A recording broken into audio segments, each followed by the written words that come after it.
7 دن کے بعد امام حسین کا بھی عقیقہ کیا گیا، ان کے سر کے بال مبارک کاٹے گئے، ان کے بالوں کے برابر چاندی صدقہ کرنے کا حکم ارشاد فرمایا۔ پھر ان کی عظمت اتنی بیان فرمائی، ان کا مرتبہ اتنا بیان فرمایا، ابھی بچپن کے اندر ہیں، ابھی لڑکپن کے اندر ہیں، ابھی گود میں کھیلنے کی عمر ہے، اس عمر کے اندر ہی میرے آقا نے ان کے بارے میں فرمایا او لوگوں یاد رکھنا، الحسن والحسین سیدہ شباب اہل الجنہ۔ کسی کو جوانی میں جنت کی بشارت دی، کسی کو جہاد کے موقع پر آپ نے جنت کی بشارت عطا فرمائی، کسی کو مال صدقہ کرنے پر جنت کی بشارت عطا فرمائی، کسی کو دین پر استقامت پر جنت کی بشارتیں عطا فرمائی۔ یہ وہ شہزادے ہیں، ابھی بچپن کے اندر ہیں، گود میں کھیلنے کی عمر ہے، اسی عمر کے اندر فرمایا لوگوں یاد رکھنا، میرے نواسی جنتی نوجوانوں کے سردار ہیں۔ الحسن والحسین سیدہ شباب اہل الجنہ۔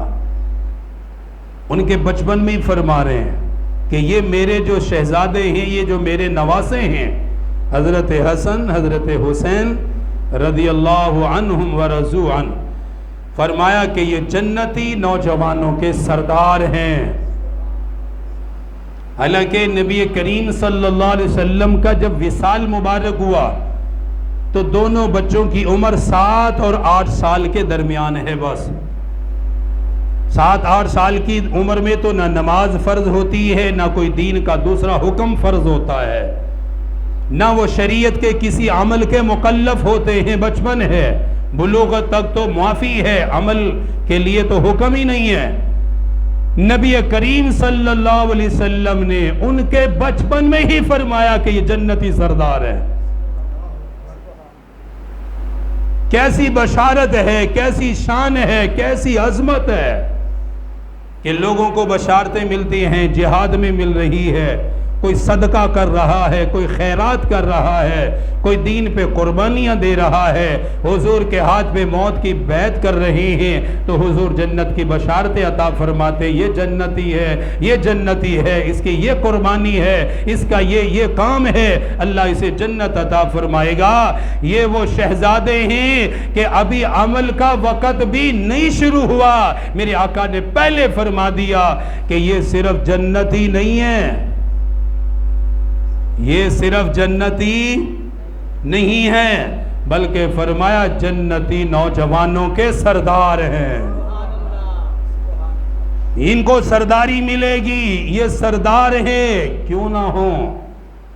نواسے ہیں نبیوں کے نبی، امام الانبیاء کے، جو سردار الانبیاء ہے، بیٹے ہیں ولیوں کے سردار سیدنا علی المرتضیٰ کے، ولایت کے اعلیٰ درجے پر ہیں، سارے ولیوں کے سردار ہیں۔ دودھ پلایا ہے عثمان نے، جو ساری جنتی عورتوں کی سردار ہے۔ ماں جب جنتی عورتوں کی سردار، والد سارے ولیوں کا سردار، ولایت کا سردار، نانا سارے نبیوں کا سردار، تو پھر نواسے بھی جنتی سارے جوانوں کے سردار ہیں۔ فرمایا سیدہ شباب اہل الجنہ، یہ جنتی نوجوانوں کے سردار ہیں، بچپن میں ہی فرما دیا یہ جنتی ہیں، صرف جنت نہیں ملے گی بلکہ جنت کی سرداری بھی اللہ ان کو عطا فرمائے گا۔ گویا دیکھنے والا اس نظر سے دیکھے جنتی کو دیکھ رہا ہو، نظر ڈالنے والا ان پہ اس حیثیت سے نظر ڈالے، جنتی سرداروں کو دیکھ رہا ہو، ان سے محبت کرنے والا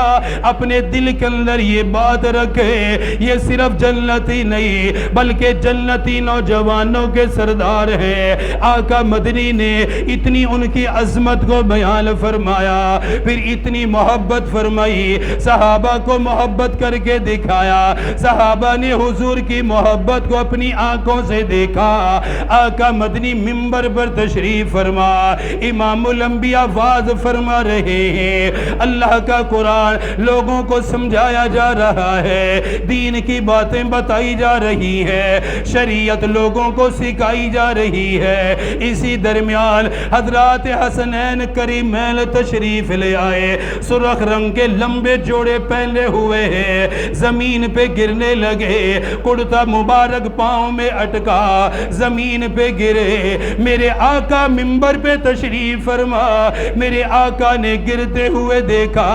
آقا سے رہا نہ گیا، میرے محبوب سے دیکھا نہ گیا۔ آقا نے اپنا منبر مبارک چھوڑا، منبر مبارک سے نیچے اترے، اپنے نواسوں کو گود میں اٹھایا، ایک ہاتھ میں امام حسن کو لیا، دوسرے ہاتھ میں امام حسین کو لیا، انہیں منبر مبارک پر لے کر آئے، ایک کو دائیں طرف بٹھا لیا، دوسرے کو بائیں طرف بٹھا لیا، اور فرمانے لگے یہ میرے نواسے ہیں، میں ان سے محبت کرتا ہوں، میں ان سے پیار کرتا ہوں، ان کے بغیر میں رہ نہیں سکتا۔ وہ آقا ان کے گرنے کو دیکھ کر برداشت نہیں کر سکا، زمین پہ گرنا برداشت نہیں ہوا۔ اسی سے اندازہ لگاؤ کربلا کے میدان میں جب ان کا لہو بہایا گیا ہوگا، آقا مدنی کے دل پہ کیا گزری ہوگی، آقا کو کتنی تکلیف ہوئی ہوگی، آقا مدنی کے دل مبارک پہ کیسے غم کے پہاڑ آئے ہوں گے۔ جن نواسوں کے گرنے کو میرے آقا نے برداشت نہیں کیا، ایک مرتبہ تشریف لائے، حضرت فاطمہ کے گھر سے رونے کی آواز آئی، آقا مدنی تشریف لائے، آپ نے دیکھا نواسے رو رہے ہیں، رونے کی آواز آ رہی ہے، دونوں کو اپنے سینے سے لگایا، دونوں کو سینے سے لگا کے چپ کرایا، پھر اپنی بیٹی کو فرمایا میری بیٹی انہیں رونے نہ دیا کرے، جب یہ روتے ہیں مجھے تکلیف ہوتی ہے، جب یہ روتے ہیں تیرے ابا کا دل غم زدہ ہو جاتا ہے، اس لیے انہیں رونے نہ دیا کرو۔ عرض کرنے لگی ابا بھوک کی وجہ سے رو رہے ہیں، کھانے کے لیے کچھ نہیں ہے، پینے کے لیے کچھ نہیں ہے، فرمایا پریشان ہونے کی ضرورت کوئی نہیں۔ آپ نے اپنے نواسے امام حسن کو قریب کیا، اپنی زبان اقدس کو ہونٹوں کے درمیان میں رکھا، حضور کی زبان کو چوسنے لگے، لعاب مبارک پیٹ میں اترنے لگا، یہاں تک کہ اللہ نے سیراب کر دیا۔ پھر امام حسین کو آپ نے اپنی زبان مبارک عطا فرمائی، لعاب مبارک عطا فرمایا، دونوں شہزادوں کی بھوک کو ختم کیا۔ پھر فرمایا ان کا خیال کرنا، ان کی تکلیف سے تیرے ابا کو تکلیف ہوگی۔ یہ جب روتے ہیں تو مجھے تکلیف ہوتی ہے، ان کے رونے سے مجھے پریشانی ہوتی ہے، جب یہ روتے ہیں تو میرا دل غمزدہ ہوتا ہے۔ جن کے رونے کو حضور برداشت نہیں فرماتے تھے، جن کی بھوک اور پیاس کو میرے آقا برداشت نہیں کرتے تھے، ہمیشہ ان کا خیال فرمایا کرتے۔ حضرات صحابہ کرام فرماتے ہیں کہ ہم نے وہ وقت بھی دیکھا، توجہ، ہم نے وہ وقت بھی دیکھا کہ سرکار مدینہ صلی اللہ علیہ وسلم لیٹے ہوتے تھے اور امام حسین حضور کے سینے مبارک پر بیٹھے ہوتے تھے، حضور ان کو اپنے سینے پر بٹھاتے تھے۔ اگلی بات بڑی قابل غور ہے، دنیا کی ساری خوشبوئیں حضور کے پسینے پہ قربان، دنیا کے سارے عطر حضور کے پسینے پر قربان،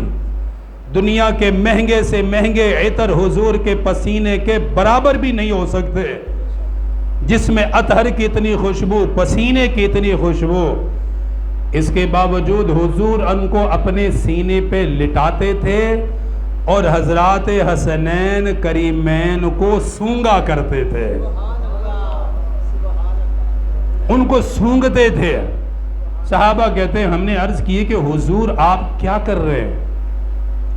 آپ کیا عمل فرما رہے ہیں؟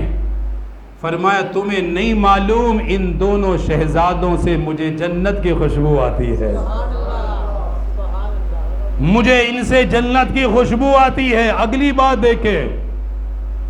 فرمایا الحسن والحسین ہما ریحانی من الدنیا،